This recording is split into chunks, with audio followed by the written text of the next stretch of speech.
নমস্কার, কেমন আছেন সবাই? আশা করি সবাই ভালো আছেন।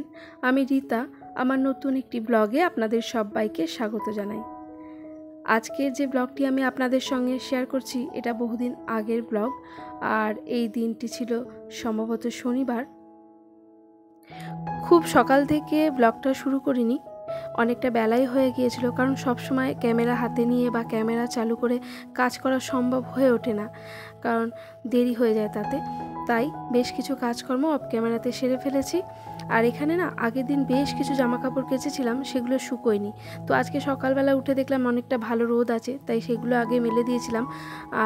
তো সেগুলো তুলে নিলাম। আর আজকে যে জামা কাপড়গুলো ধুয়ে দিয়েছিলাম সেগুলো আর তুললাম না। তো একটু মেঘলা মেঘলা লাগছে, যদি বৃষ্টি চলে আসে, তাই যেগুলো শুকিয়ে গেছে ওগুলো যদি ভিজে যায়, তাই ওগুলো আগে তুলে নিলাম। আর এখানে ভাতটা আগে থেকেই বসিয়ে দিয়েছিলাম।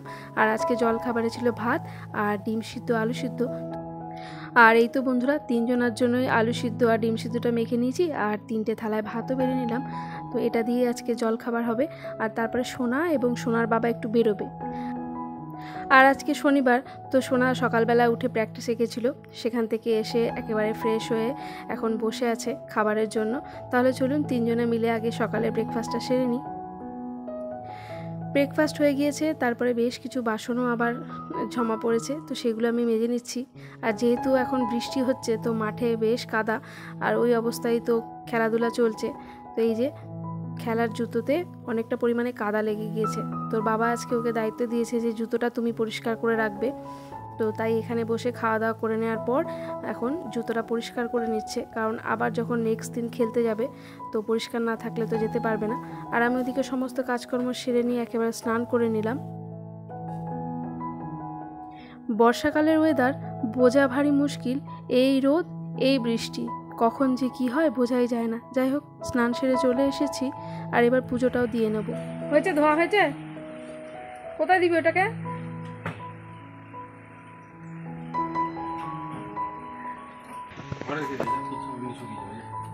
অনেক কাজ করে ফেলেছি।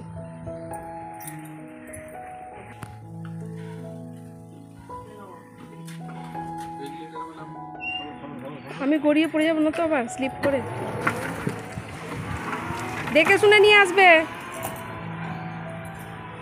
প্রচুর মেঘ করেছে কিন্তু আবার।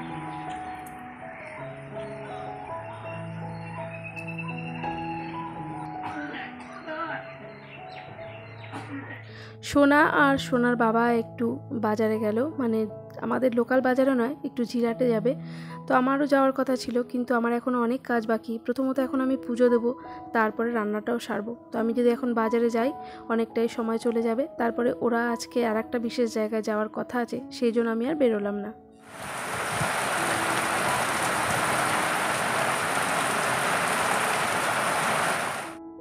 যেমন বলা তেমনি কাজ। একটু আগেই কত রোদ ছিল, আর এই দেখুন এরই মধ্যে ঝমঝম করে বৃষ্টি চলে এলো। বন্ধুরা, এখন বাজে ওই 12:30 মতো, আর সোনা আর সোনার বাবা গেছে একটু জিরাটে সোনার জন্য একটা রেইনকোট নেবে, কারণ আজকে ওরা যাবে কল্যাণী স্টেডিয়ামে ফুটবল খেলা দেখতে। অনেক দিন থেকে এই পরিকল্পনা চলছে, কিন্তু কোনোভাবেই প্রায় 2 সপ্তাহ বা 3 সপ্তাহ হয়ে গেল এই খেলতে, মানে এই ফুটবল খেলাটা দেখতে যাবে বলে মানে চেষ্টা করছে, কিন্তু যেতে পারছে না, কোনো না কোনোভাবে সেটা মানে ক্যান্সেল হয়ে যাচ্ছে। যাই হোক, আজকে সময় হয়েছে, টিকিট কাটা হয়ে গেছে অনেক দিন আগে। আর আজকে সম্ভবত মোহনবাগান ইস্ট বেঙ্গলের খেলা আছে। টিকিটের দামটাও আজকে তুলনামূলকভাবে নাকি একটু বেশিই নিয়েছে। এর আগে যাওয়ার কথা ছিল, সে সময় ফ্রি ছিল, কিন্তু যাই হোক হয়নি, আজকে যাবে। তো সোনার রেইনকোট এতদিন ধরে যেটা ব্যবহার করতো, তো এর মধ্যে তো আর পরেনি, ছাতা নিয়ে স্কুলে যেত, তো সেটা ছোট হয়ে গেছে। তো সেই জন্য একটা নিতে গেছে, মানে কিনে আনতে গেছে। আমারও যাওয়ার কথা ছিল, কিন্তু আমার রান্নাটা এখন একটু বাকি আছে। সকালে একবারে ভাত করে নিয়েছি, আর এখন আজকে এই বর্ষার প্রথমে, মানে এই বর্ষায় এই প্রথম আমাদের ঘরে আজকে ইলিশ মাছ এসছে, তো সেটা রান্না করব, কারণ ওরা একটার মধ্যে খেয়ে নেবে, দুটোর মধ্যে বেরিয়ে যাবে। তো সেই কারণে আমি আর গেলাম না, কারণ আমার এখনও পুজো দেওয়া বাকি। তো স্নান হয়ে গেছে, স্নান করে চলে এসেছি, আর এখন পুজোটা দিয়ে নেব, তারপরে মাছের ঝোলটা রান্না করব।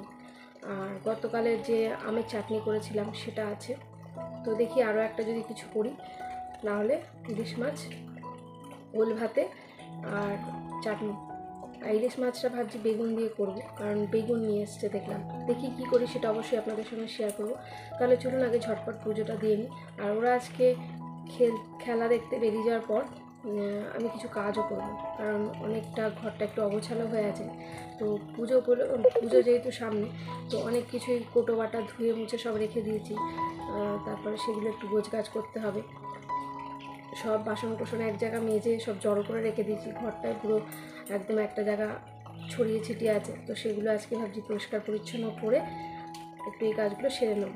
কারণ যেহেতু ওরা বাড়ি থাকবে না, ফাঁকা বাড়ি, তাই কোনো চাপ নেই, কেউ ডাকাডাকিও করবে না, নিশ্চিন্তে এই কাজগুলো করতে পারবো। ঠিক আছে, তাহলে আমি পুজোটা দিয়ে নিই, তারপর রান্নাটা চটপট চাপিয়ে দিই। কারণ 1টার মধ্যে খাবে, 12:30 বেজে গেছে, আধ ঘন্টা মাত্র হাতে সময় আছে। পুজো দিতেই আমার আধ ঘন্টার বেশি লেগে যায়, তো আজকে একটু তাড়াতাড়িই করবো।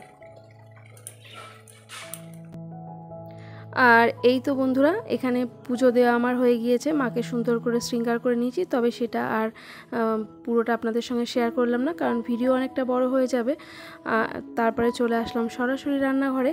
আর এখানে এসে প্রথমে বেগুনটাকে সরু সরু করে কেটে নিলাম। আর প্রথম বেগুনটা এখন নুন হলুদ মাখিয়ে ভালো করে ভেজে নেব। আর আজকে যে ইলিশ মাছটা এনেছে সেটা খুব একটা বড় নয়, ওই মাঝারি সাইজের। তো এখনকার খাওয়ার মতো 3 পিসই রান্না করব, কারণ রাতের দিকে ইলিশ মাছ খাওয়াটা একটু মানে শক্ত ব্যাপার ওদের কাছে, কারণ এই মাছে প্রচুর কাঁটা হয়। তো এই কাঁটা বাঁচতে গিয়ে বা গলায় যদি কোনো রকম আটকে যায়, তাই জন্য এখনকার মতনই রান্না করব। রাতে কি রান্না করব সেটা পরে চিন্তা ভাবনা করে নেব। যাই হোক, এখানে 3 পিস ইলিশ মাছ এখন হালকা করে তেলের মধ্যে ভেজে তুলে নিচ্ছি। আর তারপরে যেভাবে সর্ষে বাটা দিয়ে পাতলা করে একটা ঝোল করে নেব। তো সামান্য একটু কালো জিরে ফোড়ন দিয়ে দিলাম। আর এখন এই যে বেটে রাখা সর্ষেটাও দিয়ে দেব। ইলিশ মাছ রান্না করতে গেলে আহামরি কিছু পরিশ্রমের দরকার পড়ে না, মাছটা এমনিই খেতে ভালো লাগে। যাই হোক, আজকে আমি খুব সাধারণভাবেই একদম পাতলা করে একটা সর্ষে বাটা দিয়ে ঝোল করলাম, কারণ আজকে তো আর কিছু রান্না করব না। ওই যে ওলটা সিদ্ধ করে নিয়েছিলাম, ব্যাস। আর এরই মধ্যে ওরাও চলে এসেছে। কিরে পেলি কয়, ভিজে গেছিস তো? বল কি বলবো, বলছি ভিজে গেছিস? না না ভিজে না। ঝোলের মধ্যে কয়েকটা কাঁচা লঙ্কা চিরেও দিয়ে দিলাম। এখানে ঝোলটা ফুটে উঠেছে, আর ভেজে রাখা বেগুন আর এই যে মাছটাও দিয়ে দিলাম। এবার একটু ঢাকা দিয়ে কয়েক মিনিট একটু ফুটিয়ে নেব, ব্যাস তাহলেই হয়ে যাবে। আর এই হলো আমার ইলিশ মাছের ফাইনাল লুক। চলুন এবার ওদের তাড়াতাড়ি খেতে দিয়ে দিই, 1:30 বেজে গিয়েছে, ওরা বেরোবে। আর এই যে রেইনকোটটা যেটা এনেছিল সেটা একটু আপনাদের সঙ্গে শেয়ার করে দিই। এটা একটা বড় সাইজেরই নিয়েছে, বাবা ছেলে দুজনাই পড়তে পারবে, অসুবিধে নেই, কারণ সোনাও তো এখন অনেকটাই লম্বা হয়ে গিয়েছে। সোনার আগে যে রেইনকোটটা ছিল সেটার একটা পার্ট ছিল, মানে বাচ্চাদের যেমন হয় টুপি সমেত, আর এটা হচ্ছে 2টো পার্ট যেগুলো বড়রা পরে। যাই হোক, আমার তো ভীষণ পছন্দ হয়েছে, আপনাদের কেমন লাগলো কমেন্ট করে জানাবেন। আর এর মধ্যে ওদের খেতে দিয়ে দিয়েছি, ওদেরও খাওয়া হয়ে গিয়েছে। আর এই যে ওরা এখন বেরিয়ে পড়বে। আমাকে একটা ফোন করে দেবে পৌঁছে, ঠিক আছে? একটা ভিডিও করে নিবি। ওরা বেরিয়ে গেল, আমি এখন কিছুক্ষণ রেস্ট নিয়ে কাজকর্ম শুরু করব। ততক্ষণ আপনারা খেলার কিছু অংশ দেখে নিন।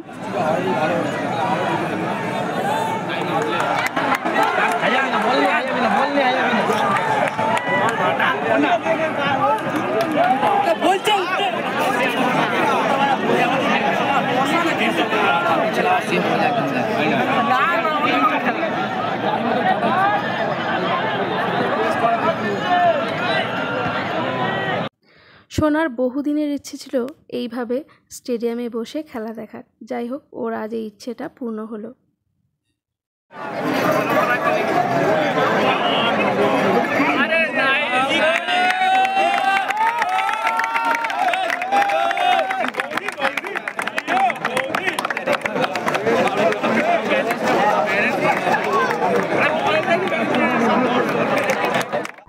শুভ সন্ধ্যা বন্ধুরা। ভেবেছিলাম অনেক কাজ সারবো, কিন্তু শরীর আর একদম দিচ্ছিল না, তাই অনেকক্ষণ রেস্ট নেওয়ার পর সন্ধেবেলা উঠে সন্ধ্যের কিছু কাজকর্ম সেরে এখন চলে আসলাম ঠাকুর ঘরে ধূপবাতি দিতে।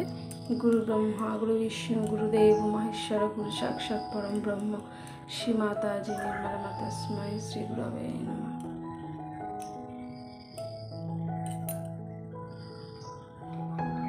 এর মধ্যে সোনা এবং সোনার বাবাও ফোন করেছিল, বলেছে ওদের খেলা দেখা হয়ে গেছে, মানে খেলা শেষ, তো এবার বাড়ি ফিরছে।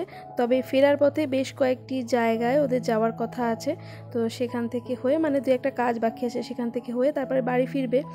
আর আমি যে সমস্ত জামা কাপড়গুলো তুলে রেখেছিলাম সেগুলো তো আর ভাঁজ করা হয়নি, তাই এখন যেহেতু ফাঁকা আছে সময়টা হাতে, তো এখন ভাঁজ করে নিচ্ছি, না হলে এগুলো জমতে জমতে পাহাড় সমান হয়ে যাবে, তখন আবার একসঙ্গে অনেক ভাঁজ করতে বিরক্ত লেগে যাবে। আর এগুলো ভাঁজ করার পর তারপরে নিজের জন্য একটু স্পেশাল করে চা বানিয়ে নেব। আজকের চাটা একেবারে স্পেশালি বানালাম, মানে কোনো জল দেব না, 1 কাপ দুধ নিয়েছি, তার মধ্যে আবার একটু গুঁড়ো দুধও মিশিয়েছি, একটু কড়া করে বানাবো, কারণ এটা খেয়ে নিয়ে তারপরে যে কাজগুলো সারার কথা বলছিলাম সবটা তো আর পারবো না, তাই কিছুটা গোছগাছ এখন সেরে নেব। আজকে এই ভিডিওর কোনো অংশ যদি আপনাদের এতটুকু ভালো লেগে থাকে, প্লিজ একটা লাইক করে কমেন্ট করে আপনাদের মতামত জানাতে পারেন, এবং যদি এই ধরনের ব্লগগুলি আপনারা প্রতিনিয়ত দেখতে চান তাহলে চাইলে আমার চ্যানেলটি সাবস্ক্রাইবও করে রাখতে পারেন। আর যারা যারা তো অলরেডি এই কাজটি করে ফেলেছেন তাদের সকলকে জানাই অসংখ্য ধন্যবাদ। চা খেয়ে নিয়ে তারপরে কোমর বেঁধে কাজে লেগে পড়েছি, আর এতক্ষণ কোনো ক্যামেরা হাতে নিইনি, কারণ তড়িঘড়ি কাজগুলো সারার চেষ্টা করছিলাম। ওরা যদি আসে ওদের কাছ থেকে গল্প শুনতে হবে, কীভাবে কী দেখলো না দেখলো সমস্ত গল্প নিয়ে বসতে হবে, তখন আর কোনো কাজ করতে পারবো না। তো এখন রাত 9টা বেজে গিয়েছে, কিন্তু এখনও বাড়ি ঢুকছে না, তাই আমার চিন্তা হচ্ছে। এর মধ্যে আমি ফোন করে ফেলেছি 2-3 বার, আসছি বলে এখনও আসছে না। যাই হোক, এর মধ্যে বেশ কিছু কাজ ছেড়েছি, আর এখন এই সোনার যে বইয়ের আলমারিটা আছে সেটাও একটু গুছিয়ে নিচ্ছি। এটাও বেশ ধুলো পড়েছিল, আর রঙটা একটু ডিপ বলে না সহজেই ধুলো পড়লে চোখে পড়ে। আর তারপরে ট্রের ওপর সমস্ত ওষুধ আরও কিছু টুকিটাকি প্রয়োজনীয় জিনিসগুলো থাকে, তাই এটাও একটু মুছে নিলাম খুব ভালো করে। তো এই জায়গাটা আমার সুন্দর করে সাজানো হয়ে গেছে, আর এরই মধ্যে বাইরে থেকে গাড়ির হর্ন শুনতে পাচ্ছি, তো ওরাও চলে এসেছে। চলুন তাহলে আজকের ব্লগটা এই পর্যন্তই রাখলাম, সকলে ভালো থাকবেন, আবারও দেখা হবে। 10টা বাজে, 10টা, 2টোর সময় বেরিয়েছিস আর এখন বাজে 10টা।